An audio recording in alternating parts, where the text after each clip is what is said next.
What? Okay, first of all, what the frack was that? And secondly, to answer your question, yes, 14 GCSEs. 14 of these bad Barbies. 14 of these bad Barbies. Some of you might be wondering, well, how'd you do that yourself? And who's this guy? Let me introduce myself. My name is Ken, I'm 16-year-old and I am currently a year 11 student. But of course, at the time of filming this and editing this, all my exams are finished. But the real reason you're here is because why on earth would you do 14 GCSEs? What could I possibly learn from this guy? Allow me to explain the situation. The subjects I do are English literature, English language, maths, further maths, add maths, biology, chemistry, physics, religious studies, computer science, food tech, French, economics and art. A 2017 statistics study from Cambridge University showed that the mode number of GCSEs, taken from a sample size of 558,700 students, typically do on average 9 GCSEs. Most students in my school, to give you context, would do 11 or 12. Now, I'm not trying to say that I'm better than other students, but I wish to express how pleased I am with broadening my horizons, with choosing as many subjects as possible to find out which things I love to do. As Gary Vaynerchuk would put it, to try every thing possible. Now you may also be wondering why on earth is the name of this channel called Tenkyu, spelled Tenkyiu. What on earth is that supposed to mean? Well, when saying thank you out loud, it sort of sounds like thank you. Thank you for the roof over my head, thank you for the food on the table, and thank you for the free education that pupils receive for the entire country. State schools only, of course. And yes, I know that schooling isn't exactly free because it's paid for by the accumulation of taxpayers' money, but free for attending students in those schools. For any international viewers, GCSEs stands for the General Certification of Secondary Education, and this is normally taken at the age of 16 or 15. Taken at 15 if you're born in August. August for you young dumplings. So, what lessons can I teach you after having done 14 Billie Eyelashes? Making notes are wackadoodle. And when I say making notes, I mean only making notes, without doing past papers. Yes, whilst they might look pretty and make you feel as though you're being productive, in reality none of that is staying in your head. It is a necessity to do those practice questions alongside those notes. You've heard it 1,000 times from the likes of Ali Abdaal, the legacy YouTubers Unjaded Jade, Eve Bennett, Jack Edwards, Ibs Mo. By the way, I love all you guys. So yeah, notes, not enough. You have to implement active recall into every single one of your subjects. Lesson number 2. Teachers are great if they are used well. They are there to act as your educator. And if your background is anything like mine, where unfortunately your parents didn't have access to secondary school education, your teacher can do a great job to support you. You simply have to communicate to them your goal.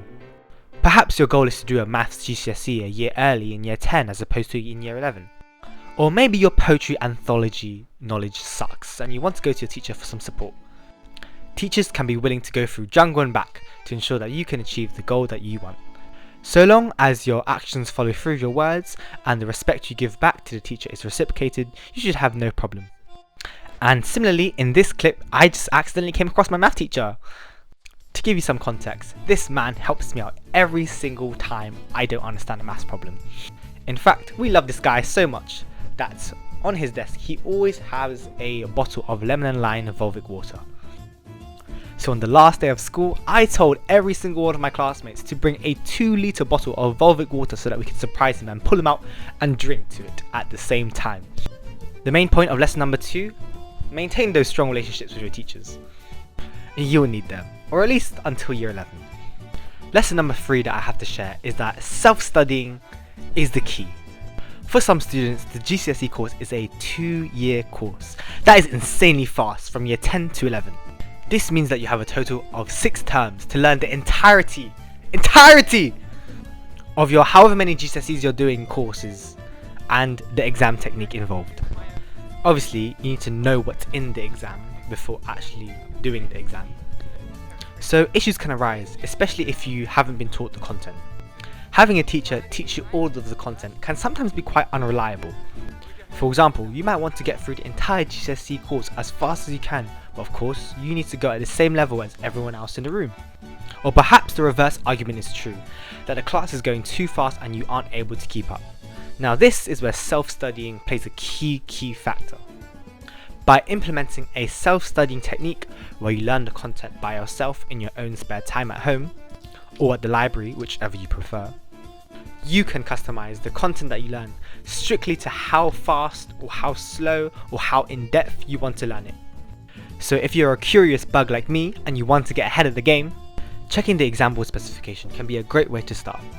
Using the exam board specification as well as practice past paper material and their mark schemes can help you develop a knowledge of what is going on in your subject before the material is even taught to you by the teachers.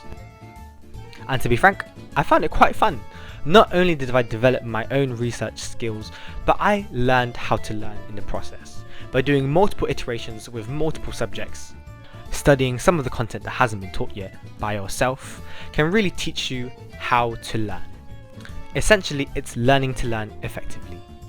So here is just a brief recap of things that you can take away during your GCSEs. Lesson number 1. Pretty notes, pretty condensed notes, notes in general, aren't enough. However, in conjunction with doing practice questions, only that way then you can put your note to good use. Lesson number 2. If you have any queries regarding the subject matter, do talk to your teacher about it. They are specialists in the subject that they teach and they would love to explain further to help you understand what's going on. And finally, lesson number 3. Do learn how to self-study. It is a skill that can be developed now and can carry you out throughout the rest of your life. Whew, that was my first YouTube video. Anyways, thank you so much for watching. If you liked the video, please comment down below or leave a like or perhaps even subscribe. This is my first time ever making a YouTube video, but this channel will be about education, self-development, maybe books that I read, but we'll see where it goes. Thank you so much for watching and enjoy the rest of your day.